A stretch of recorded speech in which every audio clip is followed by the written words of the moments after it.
अस्सलाम नाज़रीन, मैं हूं असद अली तूर अपने प्रोग्राम असद तूर अनसेंसर्ड में। आज हम आपके लिए तहलका खेज़ खबर लेके आ रहे हैं कि क्या जस्टिस याह्या अफरीदी ने हुकूमत की तरफ से नामज़दगी कबूल कर ली है और वह 26 अक्टूबर को चीफ़ जस्टिस ऑफ पाकिस्तान का हल्फ लेने जा रहे हैं या नहीं। ये हम आपको सबसे बड़ी खबर आज एक्सक्लूसिवली असद तूर अनसेंसर्ड में देंगे। इसके अलावा हम आपको ये भी बताएंगे कि अब आगे क्या ये जजेस करेंगे और कैसे करेंगे, और किस तरह से अब ये तमाम जो हुकूमत ने एक नकब लगाई है सुप्रीम कोर्ट में, उसका तोड़ अब कैसे होगा, ये भी हम आपको एक्सक्लूसिवली बताएंगे। जबकि तीसरी चीज़, जो मोअज़्ज़िज़ चीफ जस्टिस काज़ी फ़ायज़ हैं, जो आज से एक दिन बाद नहीं कि 2 दिन बाद तारीख़ के कूड़ेदान में चले जाएंगे, या कूड़ेदान भी शायद इतना असल में गटर में चले जाएंगे जो उन्होंने किया। लेकिन एक चीज़ का आपको उनको क्रेडिट देना पड़ेगा, उनको मलका हासिल है कि वो, जिसे कहते हैं ना, कुछ लोगों की शोहरत उनकी ज़िल्लत में लिखी होती है। तो चीफ़ जस्टिस काज़ी फ़ायज़ साहब को इसमें मलका हासिल है कि वो अपनी ज़िल्लत में अपनी शोहरत पा रहे हैं। तो अब उनको जाते जाते ज़िल्लत का एक और परवाना मिला है, वो जस्टिस हसन नज़र रिज़वी ने, जो चीफ जस्टिस काज़ी फ़ायज़ के बारे में लिखा है और जो कुछ उनके बारे में कहा है, ठीक है, वो अब हम आपको बताए देते हैं वो भी क्या है। और उन्होंने काफ़ी धोया है चीफ जस्टिस काज़ी फ़ायज़ को, क्योंकि चीफ जस्टिस काज़ी फ़ायज़ ने जो नैब तरमीम के केस का जो फैसला था, जो उस वक्त के chief justice Umar Bandial, justice Ijazul Hasan ने लिखा था, और उनके साथ जस्टिस मंसूर अली शाह थे जिन्होंने डायसेंट किया था, तब चीफ जस्टिस काज़ी फ़ायज़ ने उसका रिव्यू डिसाइड किया था। तो उस रिव्यू वाले बेंच में जो उसका नज़र सानी थी, वो फैसला कालअदम करार दे दिया था चीफ जस्टिस काज़ी फ़ायज़ ने।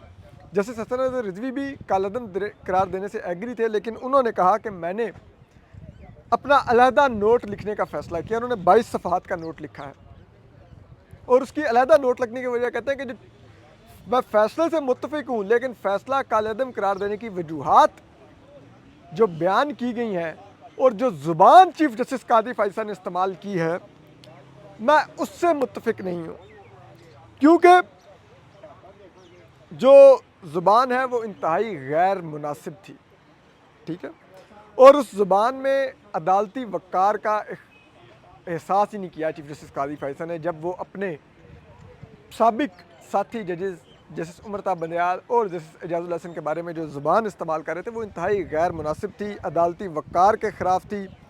और इख्तलाफ, वो कहते हैं अदालती वक़ार का तकाज़ा होता है कि आप इख्तलाफ भी अगर किसी साथी जज से करते हैं तो उसको तहज़ीब के दायरे में रख के करते हैं। फिर वो ये भी कहते हैं कि तनकीद भी अगर आपने करनी है किसी साथी जज के फ़ैसले पर, तो उस तनकीद में भी एक असूल होता है कि आप जिसके फ़ैसले के ऊपर आप अपील सुन रहे हैं, और जो ओरिजिनल जजमेंट है उसको लिखने वाले जजेस को तज़हीक का निशाना ना बनाएं। यानी कि वो कह रहे हैं कि आप जस्टिस उमर बंदियाल और जस्टिस एजाजुल हसन को तज़हीक का निशाना बनाते रहे, ठीक है। वो कहते हैं क्योंकि वो ज़ुबान तहज़ीब से आ रही थी, अदालती वक़ार के मुनाफी थी, तो इसलिए मैं अपना अलग फ़ैसला तहरीर कर रहा हूँ। और फिर वो ये भी कहते हैं कि अगर ये जो चीफ जस्टिस काज़ी फ़ायज़ को एक चीज़ समझ नहीं आ रही कि प्रैक्टिस एंड प्रोसीजर एक्ट के तहत जो इंट्रा कोर्ट अपीलों में हमने ये डिसाइड किया था, वो ये था कि सुप्रीम कोर्ट आर्टिकल 184(3) के फ़ैसले पर, जो सो मोटो के उसके तहत होता है, या डायरेक्ट जो पिटिशन सुप्रीम कोर्ट में होती है, उसमें इंट्रा कोर्ट अपील का दोबारा जायज़ा ले सकती है, ठीक है। तो वो कहते हैं इसका ये मतलब नहीं होता कि हम उस इंट्रा कोर्ट अपील में अपने साथी जजेस के फ़ैसले का इस तरह से जायज़ा लें जैसे किसी हाई कोर्ट से हमारे पास कोई अपील आई हो तो हम उस तरह जायज़ा ले रहे हो, ठीक है। फिर वो ये भी कहते हैं कि अगर जो चीफ जस्टिस काज़ी फ़ायज़ जिस किस्म की ज़ुबान इस्तेमाल कर रहे हैं अपने साथी जजेस के बारे में, ठीक है, अगर ये रवायत डाल दी गई तो कल फिर एक रास्ता खुल जाएगा दूसरे जजेस, चीफ जस्टिस काजी फाइज साहब या दूसरे जजेस के फैसलों के बारे में, उनके कंडक्ट के बारे में इसी किस्म की गैर मुनासिब ज़ुबान इस्तेमाल करेंगे, जिससे ना सिर्फ अदालत की तकरीम में कमी होगी बल्कि आवाम की नज़र में भी और आलमी तौर पर भी पूरी दुनिया क्योंकि हमें देखती है, हमारी साख तबाह होगी। ठीक है, तो ये अब कौन चीफ जस्टिस काजी फाइज साहब को बताता है, वो तो इस हद तक नीचे गिर गए हुए थे बदले लेने के लिए कि जी जस्टिस उमर ताब बंदयाल का दांत पीसते थे उनका नाम आने पे, जस्टिस जाजुल हसन का नाम आने पे दांत पीसते थे। भाई you are the chief justice, आपको अगर ये पोजीशन मिल गई है तो at least behave like a chief justice. आप ऐसा लगता था कि एक बहुत ही सॉरी टू से को बहुत ही नीच इंसान किसी बड़े ओहदे पर बिठा दिया जाए तो वो ये हरकतें करे। वो जस्टिस मकबूल बाकर ने लिखा था कि बोने बड़े ओहदों पर बिठा देंगे तो वो बड़ा काम नहीं कर सकते। तो ये एक बोना बैठा रहा है, बैठा हुआ है, परसों रिटायर हो रहा है। ठीक है, तो अब ये तो बोना अब जा रहा है, लेकिन जाते जाते जो कुछ ये कर गए, जो इस अदालत के साथ कर गए, जो इस मुल्क के साथ कर गए, जो इस निज़ाम के साथ कर गए, जो इस जमहूरियत के साथ कर गए, जो सियासत के साथ कर गए। अपने साथी जजेस, हाई कोर्ट के जजेस ने कहा कि एजेंसियों वाले हमारे बेडरूमों में कैमरे लगा रहे हैं। इन्होंने उल्टा उनको प्रोटेक्ट करने के बजाय उनको और एजेंसियों के आगे वल्नरेबल कर दिया। उसके बाद जस्टिस बाबर सत्तार की फैमिली का डाटा लीक हुआ, सोशल मीडिया पर एजेंसियों ने लीक करके उनके बदनाम करने की मुहिम चलाई। जस्टिस तारिक मोहम्मद जहांगीरी की डिग्री को मनसूख करवा के उनके खिलाफ मुहिम चलवाई। सरगोदा में एटीसी के जज की अदालत पर फायरिंग करवाई। जस्टिस मोहसिन अख्तर कियानी के रिश्तेदार को उठा के करंट लगाया। जस्टिस अरबाब ताहिर के वालिद को कोयटा से अगवा करके इस्लामाबाद ले आया। ये सब कुछ उन्होंने किया। ठीक है, लेकिन चीफ जस्टिस काजी फाइज साहब क्या थे, इस सब में उन्होंने क्या किया, क्या है उनकी लेगेसी, कैसे लोग उनको याद रखेंगे एक तारीख के एक स्याह तरीन किरदार के तौर। ठीक है, कि जिसने चीफ जस्टिस के ओहदे को आज उस जगह पर पहुंचा दिया है कि आज लगता है कि अब चीफ जस्टिस का ओहदा एक टाउट का ओहदा होता है, जो शायद ऐसा तासुर जाता है कि जो शायद फौज का टाउट होता है। इस कदर घटाया उन्होंने इस अदालत की कदर और मंजिलत को, और ये उन्होंने अपने कंडक्ट से घटाया।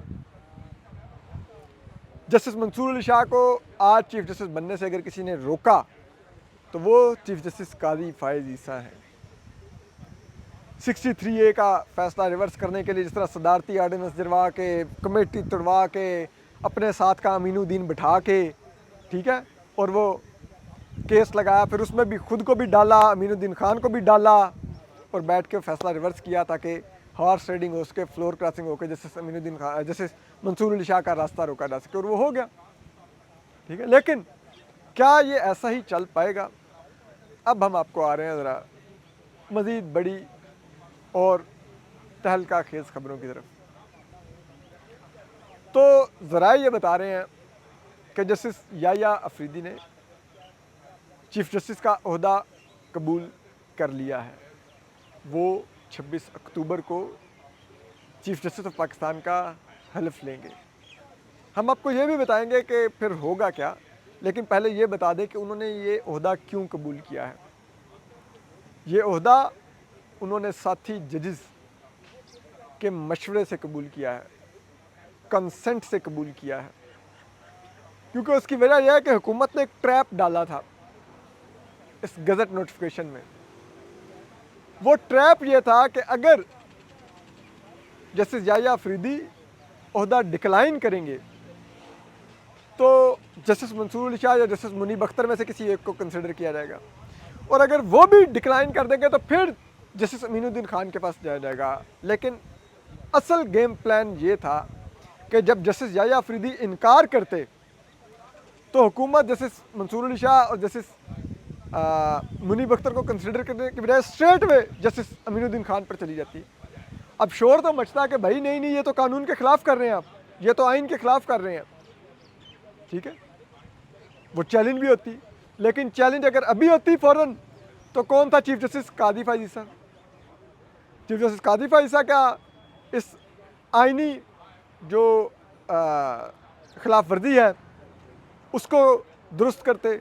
Do you really think? वो तो कंप्लिसिट है इस तमाम साजिश में, ठीक है। तो उन्होंने तो करना नहीं था, तो उनके होते हुए पिटिशन का फ़ायदा नहीं था। 26 को अमीनुद्दीन खान खुद चीफ जस्टिस बन जाते, ठीक है। वो बन जाते तो उनके आगे ये पिटिशन आती कि जनाब आप चीफ जस्टिस बनते नहीं थे, ये तो उन दो में से किसी ने बनना था। तो क्या आपको लगता है कि अमीनुद्दीन खान अपने खिलाफ फैसला देते? Do you really think? और फिर एक आइनी बेंच बन जाता, उस आइनी बेंच को जुडिशल कमीशन ने बनाया होता अपनी मर्जी के हैंड पिक जजेस लगाकर वहाँ पर, ठीक है। जैसे नईम अख्तर अफगान, जैसे मज़हर आलम मियां खेल, जैसे वगैरह वगैरह ये डाल देते वहाँ पे 2-3 जो हैं हीरे, ठीक है। तो उस आइनी बेंच के आगे अगर ये कॉन्स्टिट्यूशनल मैटर जाता तो आपको क्या लगता है कि वो आइनी बेंच इसको करेक्ट करता? वो भी हुकूमत के फैसले को इंडोर्स करके जस्टिस अमीनुद्दीन खान को पक्का कर देता। और फिर उस सूरत में जस्टिस अमीनुद्दीन खान जो कुछ करते, ये तो आपको बताने की ज़रूरत ही नहीं है हमें, आप सब ने देख ही लिया है। उनका माशाल्लाह लिखा हुआ नोट तो आपने पढ़ ही लिया कि जो उन्होंने कहा कि फैसला ही मत मानो 8 जजेस का। कल मौसूफ चीफ जस्टिस कादी फाइज साहब भी यही फरमा रहे थे अपने इख्तलाफी नोट के अंदर। इतना शर्मनाक है ये, इतना डिसग्रेसफुल, इस बैड टेस्ट में, और इतना लो हरकत है ये, ठीक है। तो खैर एनीवे, तो जस्टिस अमीनुद्दीन खान फिर जो कुछ करते वो तो फिर आप देखते। तो जजेस में, मेजॉरिटी जजेस में ये इत्तफाक था कि सबसे पहले काजी फाइज ईसा से सुप्रीम कोर्ट वापस ली जाए, क्योंकि ज़राए बताते हैं कि मेजॉरिटी जजेस ये समझते थे कि ये ना हो कि चीफ जस्टिस काजी फाइज ईसा से कोर्ट उनकी बाकियात के हाथ में चली जाए। और जस्टिस अमीनुद्दीन खान के आने का मतलब है कि चीफ जस्टिस कादी फाइज ईसा की प्रॉक्सी सुप्रीम कोर्ट चला रही होगी। तो ऐसे ही होगा कि चीफ जस्टिस कादी फाइज ईसा अपने प्रॉक्सी के ज़रिए सुप्रीम कोर्ट चला रहे होंगे, ठीक है। और चीफ जस्टिस कादी फाइज ईसा का मतलब है कि फिर कोई और ही चला रहा होगा। आपको पता है कौन चला रहा होगा, कौन था उनके पीछे। तो फिर इसलिए ये प्रिंसिपल डिसीजन हुआ कि जस्टिस याहिया अफरीदी हल्फ ले लें, चीफ जस्टिस बन जाए, ठीक है। तो वो अब लेंगे। दूसरी चीज़ कि क्या होगा, अब जब अदालत वापस ले लेगी चीफ जस्टिस कादी फाइज ईसा से, जस्टिस याहिया अफरीदी के हाथ में आ गई, तो फिर आगे ये होगा कि आपको ये देखना होगा कि जस्टिस याहिया अफरीदी कौन है। जस्टिस याहिया अफरीदी जस्टिस मंसूर अली शाह के 40 साल से दोस्त हैं। ये जो अभी पीटीआई वाले केस में जो मिलिट्री कोर्ट का केस आया था, जस्टिस याहिया अफरीदी ने डेसेंट किया था और डेसेंट करते हुए फौजी अदालतें कालेदम करार दे दी थी, ठीक है, जो कि अभी तक बाकी अक्सरियती जजेस ने नहीं दी, बैठे हुए पता नहीं कौन सा वो हलवा खा रहे हैं। इसी तरह चीफ जस्टिस कादी फाइज ईसा वाले रेफरेंस में भी उन्होंने कहा था कि जिन लोगों ने ये जज के खिलाफ और उसकी फैमिली के खिलाफ रेफरेंस किया उनके खिलाफ कार्रवाई होनी चाहिए। तो अब देखते हैं कि अब justice Yahya Afridi chief justice बन के कैसे बिहेव करते हैं। क्या वो एक और चीफ जस्टिस कादी फाइज ईसा बनते हैं? क्या वो 13 जनवरी के फैसले के बेनिफिशरी बनते हैं? क्या वो अपने आप को घटाकर कादी फाइज ईसा के लेवल पर लाते हैं? इतना नीचे गिरते हैं, इतना पस्ती में गिरते हैं? ये तो फैसला उनका है, लेकिन वो करेंगे क्या ये भी हम आपको बताते हैं। मॉडल 3 है जस्टिस याहिया अफरीदी के सामने। एक मॉडल है जस्टिस भगवान दास का मॉडल कि वो एक्टिंग चीफ जस्टिस बने, और उन्होंने इफ्तिखार चौधरी साहब ने जब अपने खिलाफ पिटिशंस को चैलेंज किया, अपने खिलाफ रेफरेंस को चैलेंज किया, तो उन्होंने ओपन कोर्ट में उसको सुन के judicial commission supreme judicial council की कार्रवाई रोककर फुल कोर्ट बना दिया और उसका सरबराह जस्टिस रमदे को बना दिया। तो अब दूसरा मॉडल क्या जस्टिस याहिया अफरीदी जस्टिस रमदे कहलाएंगे कि वो जस्टिस मंसूर अली शाह के हवाले वापस अदालत करें, क्योंकि ये बात तो तय है कि हुकूमत ने अमलन नकब लगाया है सुप्रीम कोर्ट पर 26वीं आईनी तरमीम करके। अब जो भी सुप्रीम कोर्ट का जज होगा वो हुकूमत के बूट पॉलिश करने पे लग जाएगा, वो फौज का टाउट बनने पर लग जाएगा कि अगर मैं लग तो मुझे चीफ जस्टिस बना देंगे कल को। वो हर वक्त अपने जजेस के खिलाफ साजिशें करता रहेगा, चीफ जस्टिस काजी फाइसा की तरह, कि मुझे एक्सटेंशन मिल जाए, मैं ये कर लूँ, मैं वो कर लूँ। तो या तो फिर जस्टिस याह्या अफरीदी ये बन जाएंगे, ठीक है, और या फिर वो अपने आप को जस्टिस खलील रहमान बंदे की तरह जिसका हक है उसके हवाले चीफ जस्टिस ही करेंगे, और या फिर वो अब्दुल हमीद डोगर बन जाएंगे और डोगर बन के इस्टेब्लिशमेंट के और इस हुकूमत के टाउट बन जाएंगे। तो ये चॉइस उनकी होगी। लेकिन जो ज़राए बताते हैं कि वो क्योंकि 40 साल से दोस्त हैं जस्टिस मंसूर अली शाह के, और जस्टिस मंसूर अली शाह, जस्टिस याह्या अफरीदी और जस्टिस अतर मिल्ला, इन तीनों की इकट्ठे लॉ फर्म थी, और ये तीनों वकालत भी इकट्ठे करते रहे हैं, और वकालत के ज़माने में भी गहरे दोस्त रहे हैं, और सुप्रीम कोर्ट में आने के बाद भी गहरे दोस्त हैं, ठीक है। तो क्या ये दोस्ती अब ख़त्म हो जाएगी? नहीं। अब टेक्निकली आपके पास इस वक्त सुप्रीम कोर्ट एक ट्राइका के हाथ में चली गई है। वो ट्राइका है justice Mansoor Ali Shah, justice Yahya Afridi, justice Athar मिल्ला।